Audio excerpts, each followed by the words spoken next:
Does every moment need to be photo worthy? I was the uh, publicist for, I was a publicist for ABC television network, and my job as the photo editor was to hire photographers, get them out on sets to take the pictures that you see when you are, and we were looking for that one key shot, like when you go on Netflix or Hulu and you see a picture next to different shows, and to make that more enticing.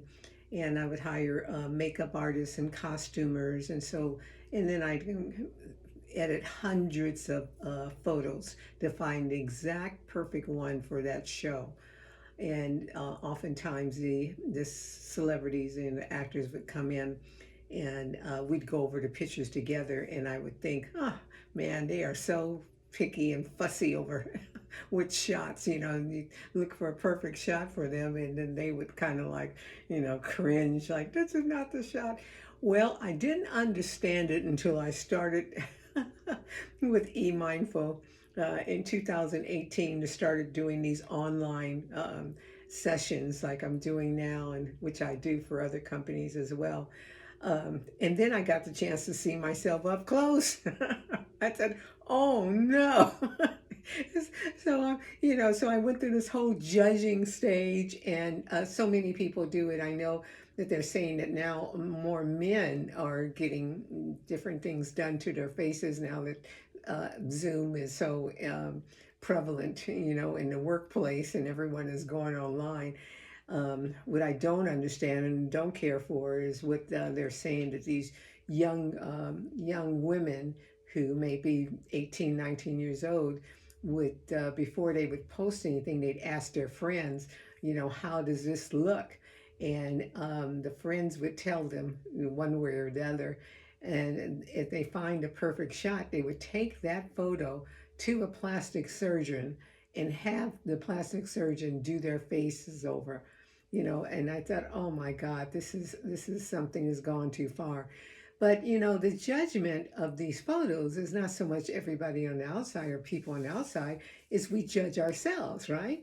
And so I had to realize that, oh, okay, regardless, this is how I look, period, one way or the other. I may have this problem or that problem, whatever I think, but what it is that I'm judging myself, and so I'm keeping myself back from being whole and complete in the workshops and or things I would do online, because I'm so busy thinking about how I look. And I had to shift that mentality and say, okay, I am about the message here. Get the message out. It's not about me as the messenger, and it never is. And that's so important to understand when you have different teachers. It's not about the teachers at all. It's about how you perceive the message and how you are going to work with whatever that comes up in the sessions or the books or whatever. So I learned that, and once I did that, I just started having fun and just enjoy. And I enjoy seeing you all on today. It's such a blessing to me. And so that becomes a big difference, that this the ego mind that judges. The perfect person inside of us, our divine love, that is already whole, perfect, and complete. And so that's what we want to align ourselves up with, the good feeling that's already there inside of us, just waiting for us to connect. We don't have to get it. We don't have to find it. We don't have to read about it. We don't have to study about it, or we don't have to go and get on podcasts or social media. We just have to sit in the peaceful moment and connect with that part of ourselves that's already whole, perfect, and complete. That loving side, and I call it divine love.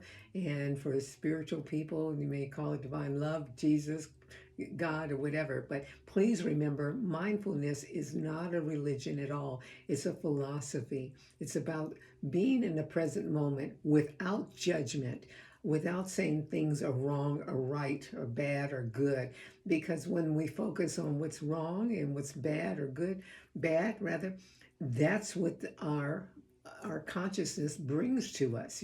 Our consciousness, the subconscious has this stuff stored up, but the conscious mind brings it out, whatever it is there, and that's what creates our reality.